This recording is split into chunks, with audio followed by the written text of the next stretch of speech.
باللہ من الشیطان الرجیم بسم اللہ الرحمن الرحیم۔ زمانہ غیبت صغریٰ میں امام علیہ السلام کے نائب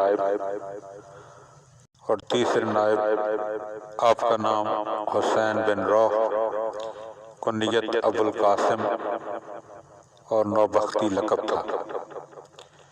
یہی وہ پاک تینت ذات ہے کہ جب 15 شعبان کی صبح کو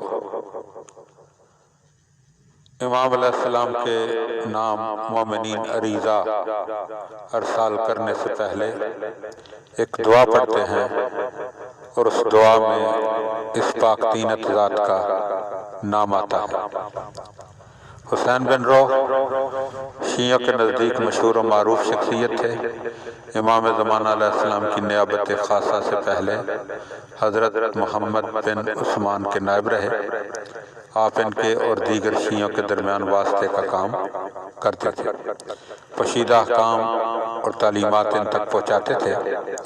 اس بات نے انہیں شیعوں کے نزدیک مزید معتبر بنا دیا کہ جب انہوں نے دیکھا کہ امام زمانہ کے دوسرے نائب خاص ان پر اعتماد کرتے ہیں، ان کے دین و دیانت کی گواہی دیتے ہیں اور انہیں وکالت کے منصب کا اہل سمجھتے ہیں۔ ویسے بھی جناب حسین بن روح اپنی عقل و دانش کی وجہ سے مشہور تھے۔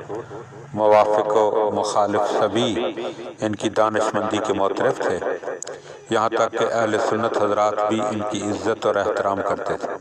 ان سب امور کی وجہ سے ان کی مقبولیت عام ہو گئی اور لوگوں میں بلند مقام حاصل کیا۔ دوسرے نائب کی وفات سے پہلے امام زمانہ علیہ السلام کی طرف سے ان کو حکم ملا کہ نیابت خاصہ میں حسین بن روح کو اپنا قائم مقام بنائیں۔ پس دوسرے نائب نے امام زمانہ علیہ السلام کے حکم کی تعمیل کی اور اعلان کر دیا کہ تیسرے نائب ان کا قائم مقام ہیں اور وہ حسین بن روح ہیں۔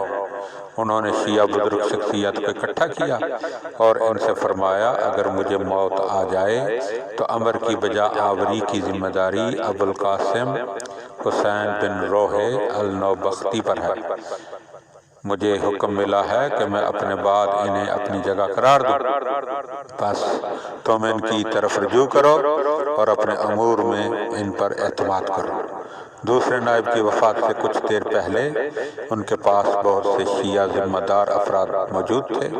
آپ نے ان سے فرمایا، یہ ابو القاسم حسین بن روح النوبختی میرے قائم مقام ہیں۔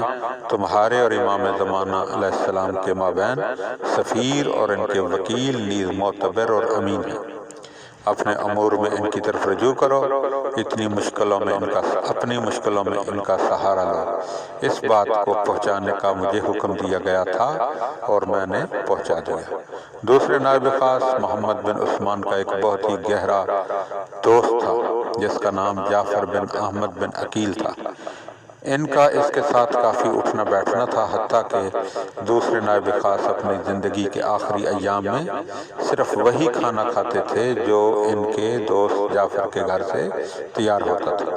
بہت سی شیعوں کو یہ امید تھی کہ تیسرے نائب خاص جناب جعفر ہوں گے، لیکن امام زمانہ علیہ السلام نے حسین بن روح کو منتخب کیا، اور یہاں یہ ذکر کر دینا مناسب ہوگا کہ حسین بن روح کے انتخاب کے بعد جناب جعفر نے حسین بن روح کے ساتھ اپنے رویے میں کوئی تبدیلی نہ کی اور دوسرے نائب کی طرح ان کے بھی وفادار دوست رہے اور ان کی ہر مجلس میں حاضر ہوتے تھے اور ان کی ذمہ داریوں اور فرائض کو ادا کرنے میں ان کی مدد کرتے تھے، حتیٰ کہ حسین بن روح جو ہے ان کا انتقال ہوا اور آپ کی سفارت و نیابت کا زمانہ 21 یا 22 سال ہے، اور انہوں نے امام علیہ السلام کے حکم سے چوتھے نائب کے تقرر کا اعلان فرمایا۔ اللہم صلی علی محمد و آل محمد۔